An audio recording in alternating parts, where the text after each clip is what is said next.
I'm an engineer by education and by trade, so I like looking at numbers. So when I saw the numbers that was reported in the Post and Courier, and also by Bobby Harrell, I started to look into it. He claims to reimburse himself for his airplane expenses a little bit less than what it would cost to charter an airplane. So I Googled what it would cost to charter an airplane. And what I found was Blue Star Jets advertised its charter prices at $1,550 an hour.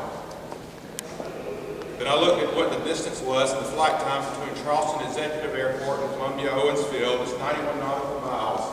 According to published flight rates, that's a 34-minute flight in the Cirrus SR-22. So at that rate, it's a little under $900 an hour. So that makes sense if you're paying for a charter flight. But really, tell me, how many of you, when you drove over here this morning, had in mind that you were going to expense back to your media outlet the cost of hiring a chauffeur minus a little bit to get over here? Does that really make sense? No, probably what you do, or what most of us do when we expense travel, is a mileage rate. So I look, there is a federal mileage rate published for private aircraft. Some states publish rates as well. Washington State publishes $1.07 per nautical mile. The trip between here and Charleston then would be $97.37. The federal government also publishes a rate. It's a little bit higher than that, $1.31 a mile.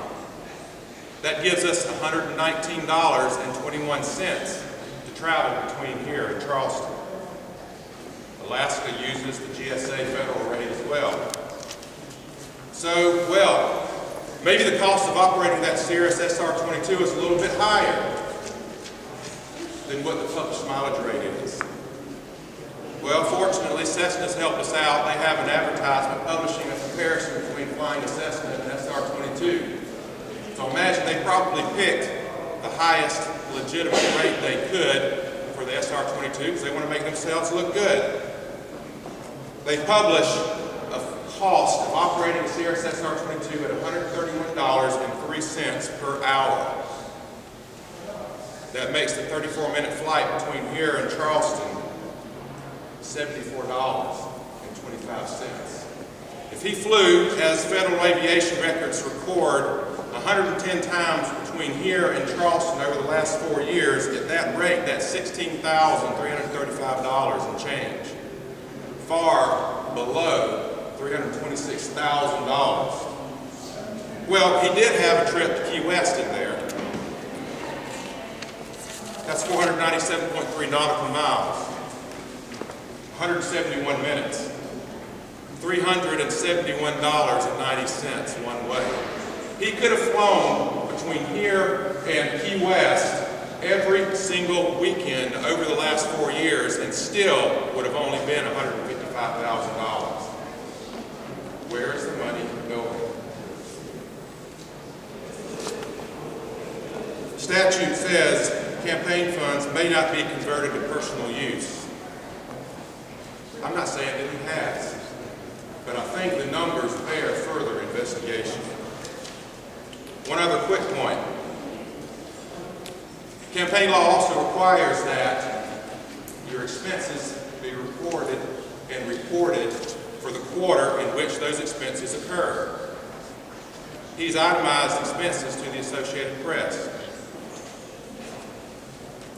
$17,325 reported on May 2011 for his words and his spreadsheet, 30 trips flown over 7 months. November, December, January, February, March, April, May. That covers 3 quarters in which he's reporting expenses in 1 quarter. His expense reports, by his own account, are not accurate. Again, on September 27th, the Greenville News reported an expense report. June 3rd, 2009, $22,008 for 35 trips over the past 7 months. You seeing a pattern here? November, December, January, February, March, April, May, 7 months covering 3/4 reported in one. His expense reports, according to his words, are not accurate according to law. June 19, 2012, $3,976 for an administrative assistant covers most of the monthly pay for an employee in his Charleston business office whose duties include legislative scheduling and keeping up with campaign account. A payroll service cuts her a check along with other employees of his insurance agency, and he reimburses himself. Why is that check not cut to his insurance agency? February 2nd, 2012, $36,733 in change, according to his report, a many-month lump sum for that administrative assistant, covering a year's worth of expenses. Again, reported all in one quarter. According to his words, his expense reports are not accurately following the law. It bears further assistance. So I join with those who have spoken before me and call on Attorney General Alan Wilson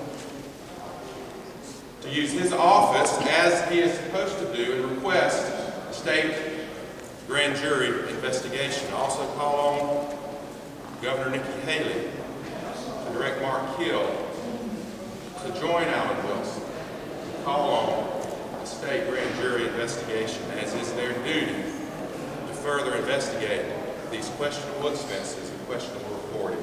Thank you.